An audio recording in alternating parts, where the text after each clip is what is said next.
100 Days, June 16, 1965. Dearest Suzie, I am writing to you at Minnie's on the hope that you have gotten there safely by now. We got mail up here today, and I got your card and a long letter. I was glad to hear that Jim may be able to help you drive part way up. How was the wedding? Did you get to go? And if you did you enjoy it? And how did you find everyone at home? Tell Al that I have his hunting uniform. It is made like my flight suits. I'll get it on a slow boat payday, and maybe he will get it by hunting season. Also, he mentioned that he would like to have a ring for B from over here. So, if you will find out what he wants and how much he wants to spend for it and send me her ring size, I will be glad to get it and send it along. I have had myself a nasty cold since I got to Da Nang. In fact, it is the first one I've had since I got over here, I think. Anyway, I have sure felt rotten the last couple of days.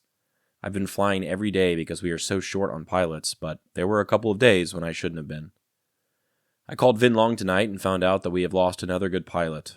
One of the captains that came over with us was killed today down there. Tell me why, if you can, that I sent you that nice, easy-to-use camera, and you have had it over a month, and I still don't have one slide from you. Answer me that. One other thing.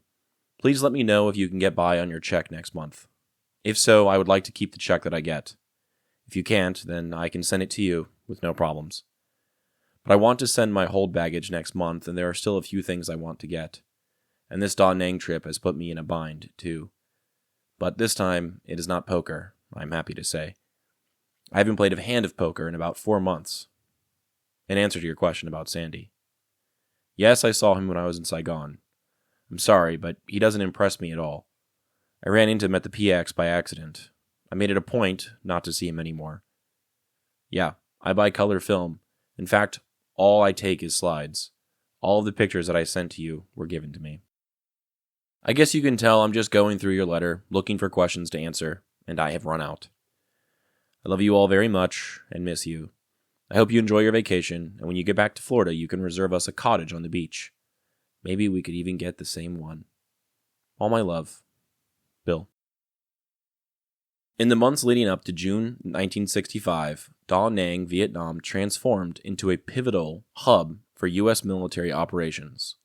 Following the Gulf of Tonkin incident in August 1964, the U.S. escalated its involvement, culminating in the landing of 3,500 Marines at Da Nang on March 8, 1965, the first major deployment of American ground combat troops in Vietnam.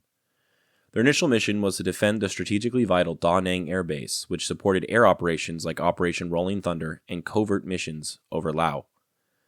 By mid-1965, Da Nang had evolved into a bustling military enclave.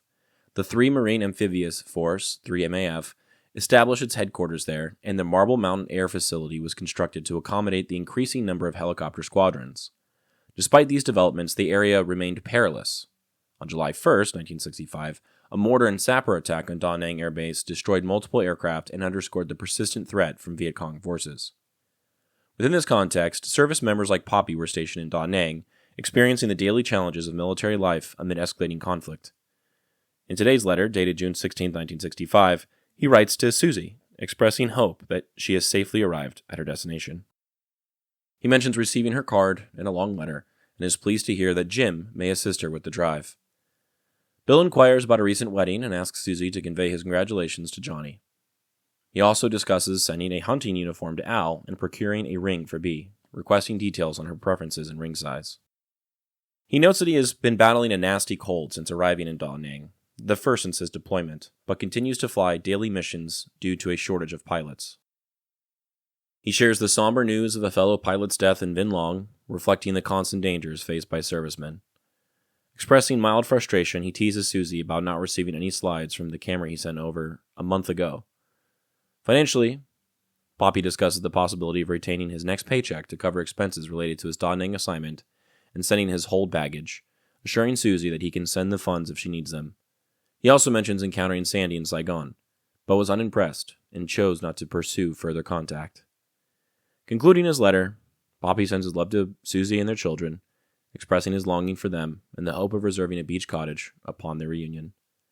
This correspondence provides a personal glimpse into the life of a serviceman during a critical period in Da Nang's military history, highlighting both the operational developments and the human experiences amid the Vietnam War.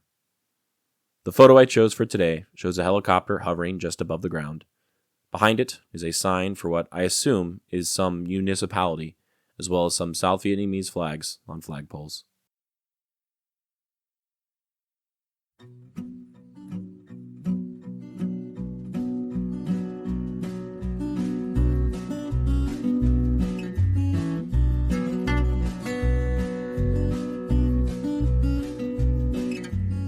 I'm Alex Lowy, and I hope you have enjoyed listening to this episode of Dearest Suzie and receiving messages from the past that my Popi wrote exactly 60 years ago.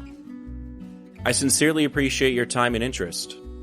Please consider following the podcast on your preferred platform, and if you're enjoying it, I kindly ask that you take the time to rate the show and leave a review. Also, please follow the project on YouTube, X, and Instagram. All likes, comments, shares, and reviews will help grow the reach of this story. The links for these things should be in the description of this episode. Please feel free to email me at dearestsuziepodcast@gmail.com if you have anything you'd like to say. I'd love to chat or to hear about your stories as well. Thank you for listening, and God bless.